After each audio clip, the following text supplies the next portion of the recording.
Funding for this program is provided in part by the Minnesota Arts and Cultural Heritage Fund and the citizens of Minnesota. Hi, I'm Kathy Stutzman, your host for the On Cue Latitudes series, the show that celebrates heritage, culture, and people from other countries who live here in our area. On today's program, we're exploring Togo, a country in West Africa, and we'll do this with members of a royal family. Stay tuned. On Cue Latitudes is next.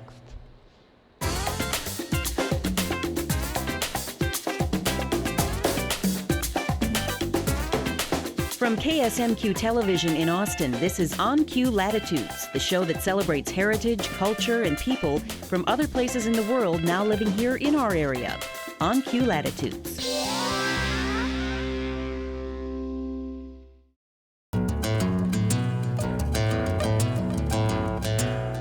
An estimated 7 million people call the country of Togo home. Nestled in the crook of the West Africa Gulf of Guinea between Ghana and Benin, the Togolese Republic has had a tumultuous political history with influences from Portugal, Germany, Great Britain, and France. Today, it is an independent country which holds elections for its national leadership.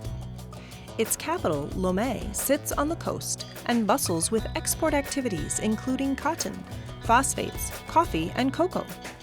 Moving away from the coast reveals upland plains, savannas, and mountains. With much of the commerce centered in Lomé, many small villages have limited services and amenities, which are dominated by agriculture. The UNESCO World Heritage Site, the Kutamaku, is landscape in northeastern Togo, which extends into neighboring Benin and is home to the Batamariba, whose remarkable mud tower houses called takienta have come to be seen as a symbol of Togo. In this landscape, nature is strongly associated with the rituals and beliefs of society. An extremely young country, 40% of the population is made up of children under the age of 15. Indigenous beliefs dominate their religious life, followed by Christian and Muslim faiths. Because of the influence of France after World War I, the official language is French, with many tribal dialects also spoken. Much of life is centered on the long-standing tribal system. This rich heritage features close family ties, boisterous festivals, including the all-important Evala, and a diverse food culture. Beautiful artwork can be seen in carvings and fabric depicting traditional life events. Togo is a diverse country with a colorful culture worth exploring, which we'll do next on Cue Latitudes. We've just learned some facts about Togo, a country that many people in the United States are not familiar with. Coming up, we're going to help round out our understanding of this country with some stories from a prince and his bride. But first, I'm going to introduce my guest co-host today, Luke Sperduto. Welcome, Luke. Hi, thanks for having me, Kathy. Oh, we're so glad to have you here. And so stories are really an important part of culture and traditions. What family story has been passed along in your family? Well, my grandmother's story of the first time she met my grandfather's family is particularly interesting. So she came from a German farming family in Arkansas, and he was part of an Italian immigrant community that lived in Boston. So when he brought her up to meet his mother for the first time, there were scores and scores of Italian relatives hugging her, touching her red hair, grabbing her cheeks, whatever. She couldn't speak a word of Italian and they couldn't speak a word of English. But she had to learn the family recipes from them. So all kinds of pasta dishes, all kinds of lasagna, and the favorite, squid pie, which she had never heard of. But now, squid pie. Yeah, squid pie. Okay. It's a family favorite dish now that we got from that side of the family. So what about you? Are there any stories from your side? Actually, my family history mirrors that very closely. Italian grandfather, a Scottish grandmother, and she didn't speak Italian. He was new to the country, didn't speak English. Sure. And he and his brothers, actually, who came over to the United States, helped to teach her how to make this great Italian food. Oh my goodness gracious. Love, love, love, love it. Great source of bonding. Yeah, great, absolutely. We all can bond around food, right? All right, well, today our special guests are members of a royal family in Africa. Join us as we explore some great stories about Togo with Eddie and Sabrina.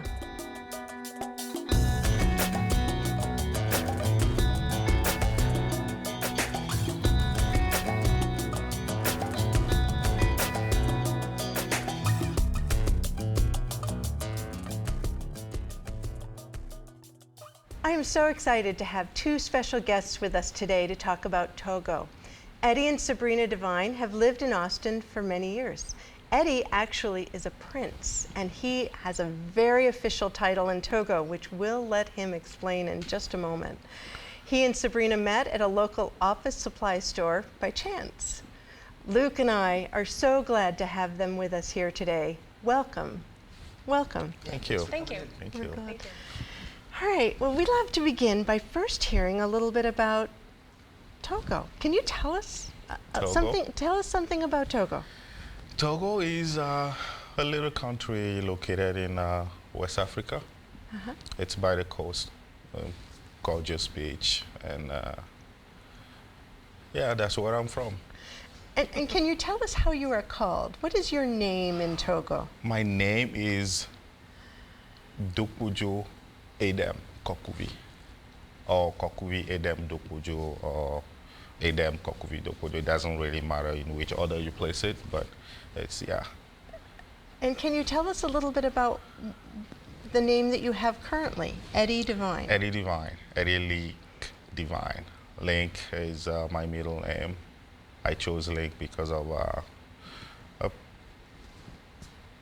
it's a funny story. It's a movie, but whatever. So you chose your middle name? Yes, I chose my middle name. So it's Eddie Lake. Eddie Link Devine. Link Devine. Yes, Eddie basically came from Edem, which is my name.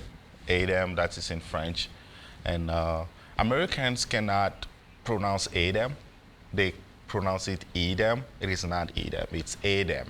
Edem. So everybody called me Eddie, Eddie, Eddie. So I ended up just going by Eddie. So.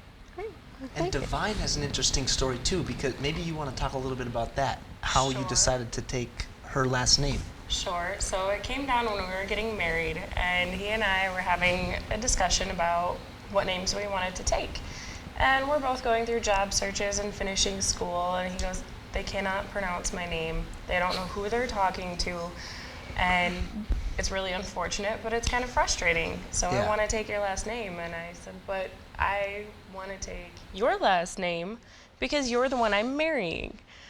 So it came all the way down to about a week before the wedding, and we had to go get our papers. And in the meantime, Eddie had asked my father's permission to take his last name, and had also talked to his father about changing his last name from his father's last name to make sure that it would be okay. So we did end up where my name stayed completely the same and his name completely changed. Way to go. Yeah. Good for you guys. Yeah, thank you. And you know, I always see it this way. Okay, why is it that it's always women that have to take the man's name? Who installed that rule? I mean, why was it like that? And it's been like that for a long period of time, but who said so? Who said that it's got to be that way? Why can't men take their wife's name? You know, what difference does it really make? There are some couple who decide to keep both last names. I've seen that. True. Some women will take their husband's name, and some men will take their, wife's last name. I mean, it shouldn't really matter, you know. So what was your family's reaction to you changing your name? Well, it was a shock for my dad first on, and my mom too, and I have to explain why I wanted to do it that way, because after all, it was my decision, and I'm the one living here, living the realities here in the United States. They don't, and from my experience, it's kind of frustrating to be going places and people misspelling your name all the time, not being able to pronounce your name. You know, it's like 80 to 95% of the time they can't pronounce my name. So- Dopo Joe, for example, Dupo Joe. you're doing pretty well. All right. You're doing pretty well. Do you want to give her the spelling? Dokpodjo. That's Alright. my original last name, Dokpodjo. Yeah. All right. Divine, I can embrace. I got the divine Easily. thing. All right. What about your rocking wardrobes? They're really awesome, and I wish I had a shirt like that myself. But, so, how did they come about? Yeah, these dresses has been custom made in Togo, in Lomé. We went back a couple of years ago to visit my parents and family, and one of my aunties is actually mistress. She Taylor. is a seamstress. Seamstress, and she yeah. is fabulous. Eddie had an article of clothing made for me while I was there, and I didn't know it. To the point where she saw me at a party. She asked me to spin around in a circle, and she just kind of looked and looked, didn't touch, no tape measure, and came back a week and a half later, and I had an outfit. So they got our measurements while we were there, and I didn't know it. And when his mom and his aunt were able to come for our wedding, because this was about 9-10 months before our wedding, they brought the shirt and the dress for us, kind of as some gifts to go with us. So can I ask you a little bit about your wedding, because I know that I have some pictures that we're going to show in a moment about some of your wedding pictures, I believe. Yeah. But can you tell us about some of the things that you brought that that I think may have come from your wedding? You want to go for that? What are you going to start with? I say you go for that. I will introduce them, but I'll need you to explain some of them. These two carvings here are actually from an aunt that was unable to make it and her family as wedding presents. To the best of my knowledge, this has to do with family and having a fruitful life and being thankful for it. Great. Have you got something you want to tell us about that? Do you remember what that one, the meaning of that one? No, I don't want to get it wrong. Okay. Okay, so tell us the meaning of that one. That one actually means, in French, we will say soumission. Soumission, that means be, as a wife, this was actually given to her. As a wife in a household, be faithful to your husband, be respectful to your husband, be humble to your husband. That's the only way he will protect you and love you and give you the love and the respect and everything that you deserve as a wife, as a mother of his children.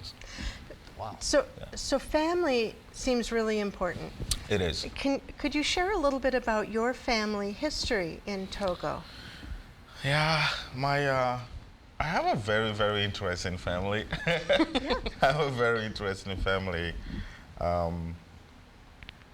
I do actually come from a royal family. From a royal family? Yes, I do.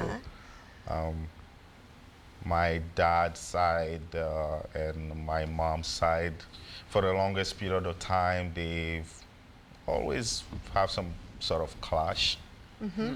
Yeah. And, so in terms of the clash between your mom's side and your dad's side, is it a tribal clash? Are they two different? It is. How would you say that? I would say there are two different family powers in the town.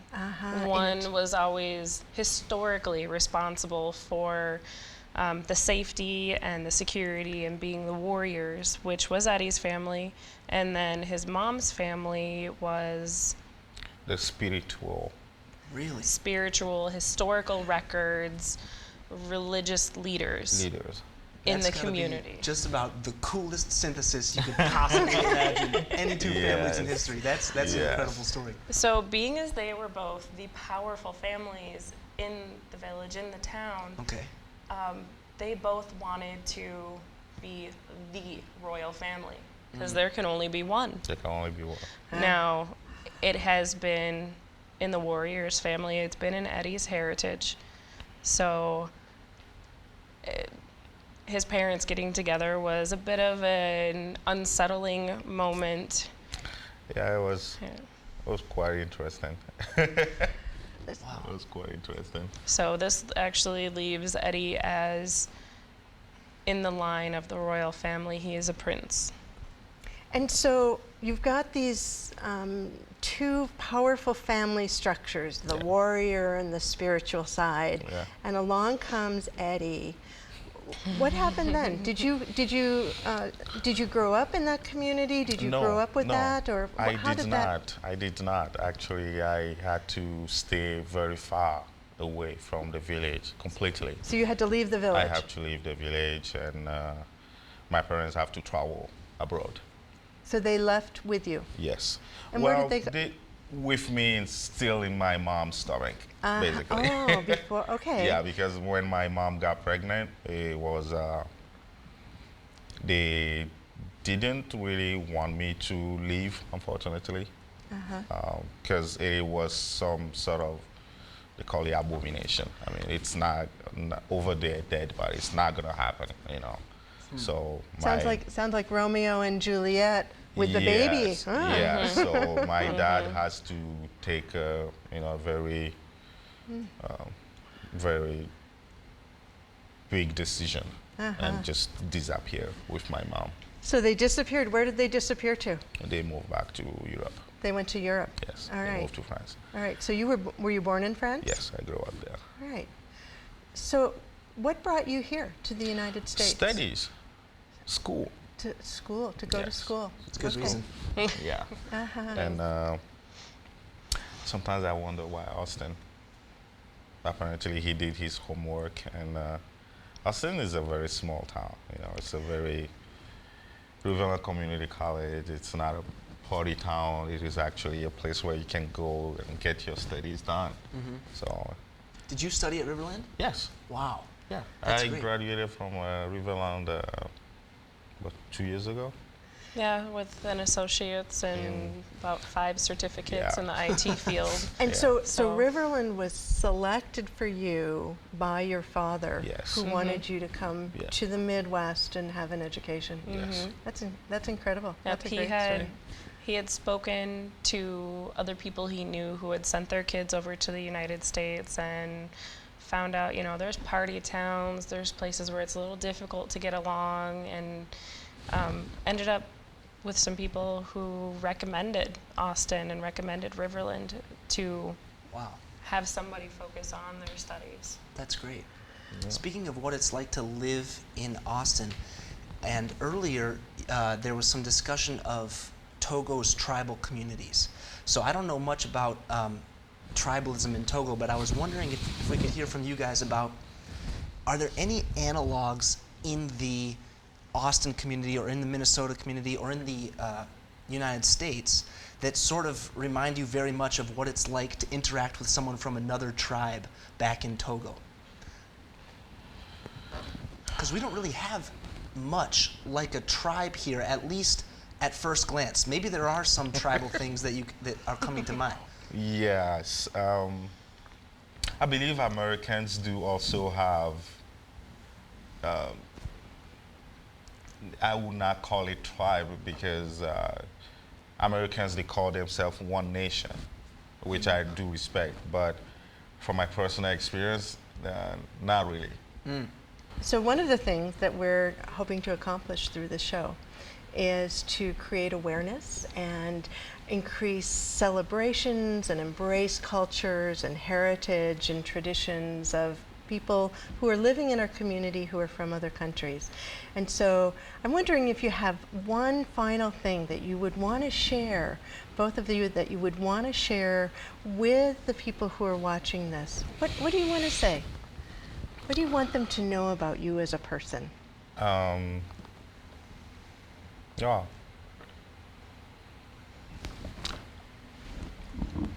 I would say I am not any different. I am just a human being, as anybody, like everybody out there. I grew up in a different country. I have different values, different culture and everything, but it does not make me any different. Same than them. hopes and dreams, families. We all caring. have the same things that we do care about. We all have the same goals in life, you know, which is, you know, having a decent life and being successful in life, having a strong, good education, a family, kids, and just give the best of yourself to the community in which you do live in. You know, it makes a big difference. Nice. Sabrina, what about you? What would you want to tell people about this culture that you've married into and this family that you now have that embraces the world? What do you want people to know about that? I would say that for anybody who hasn't been able to meet someone from another culture, all it takes is patience and open-mindedness. Nice. Because it might take an extra minute or an extra sentence to figure out what they're saying or make sure you understand what they're saying. But if you only speak one language and they speak 2, 3, 4, or 5, you know, an extra sentence is very warranted, and you'll find out that at heart they're exactly the same as everybody else. Wonderful. Well, thank you. Thank you. And you could even do what Luke did and ask us to spell the word so we can see it. So thank you. Thank you for sharing some of your hopes and dreams and a little bit about your culture. So thank you again. Yeah, thank it was you, really Eddie. enjoyable talking to you guys. Thank you. Yeah, I enjoyed it. anytime. Sabrina. Anytime. And if You're any of welcome. you would like to learn more about Togo, please like us on Facebook and join the conversation about the amazing people and cultures that we are exploring here on Latitudes. We'll be right back with more on Q Latitudes in just a moment. On Q Latitudes is fostering an online conversation on KSMQ's Facebook page. Here's a recent post.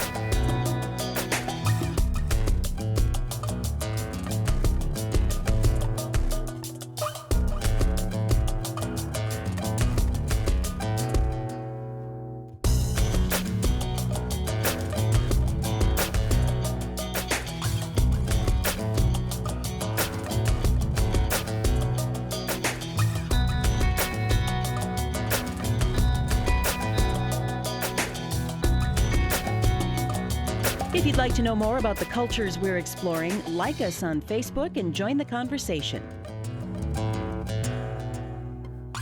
Man, what a great conversation that was with Eddie and Sabrina.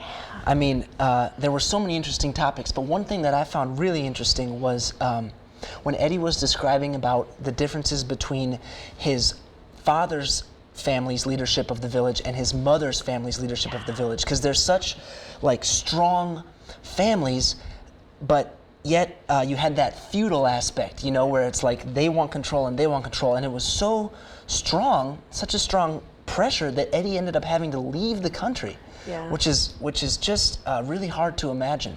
I remember you asking a little bit about the wedding that they were talking about before. Is there anything else that you learned from Eddie and Sabrina about their wedding? Yeah, I've had an opportunity to look at their wedding photos, and they're just really beautiful. It was a beautiful, beautiful wedding. But an interesting thing that came out from the wedding was that Sabrina went back to Togo with Eddie. And they had to do so very discreetly because they needed to talk to some family members. And there's a risk, as you know, because the family had to flee when they were pregnant with Eddie. And so for Eddie to go back and to bring his future bride back to his village was a very dangerous thing for them to do. And so they secreted and went under blankets and went into his village and talked to the family members that they needed to talk to. But as the word spread that he was in the village, the crowd came and they had to flee again. They had to leave his village and go back to the capital city of Lomé and then come back to the United States. And they were able to do so safely, but it was quite an adventure, quite an experience, and not something that we think about every day. Certainly not. That is an incredible story. No, yeah. Now, I was wondering if you could tell us a little bit about what we have here. We have a hat and some fufu. I'm going to talk about fufu. because Okay. very much like you and I have in common, food and family stories, this is fufu flour, and this is actually a staple in Togo. Really? And I bought it here in our local community, and so it's just very interesting that even though people are from as far away as Togo, that they can find some of their own comfort food right here in our own backyard. Yeah. And so I brought this to show us that this is something that we could have here. So thank you for joining us as we learned about Togo with Eddie and Sabrina. I hope you learned something new and interesting. Thank you, Luke, for being with us today.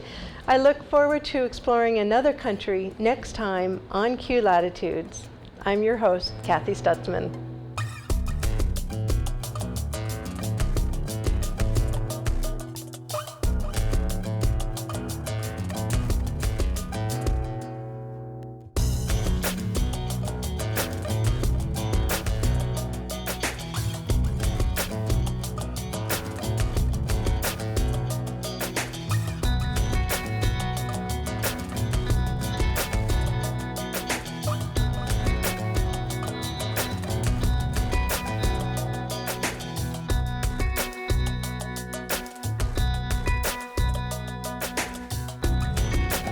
On Q Latitudes is a production of KSMQ Television in Austin, nonprofit public television.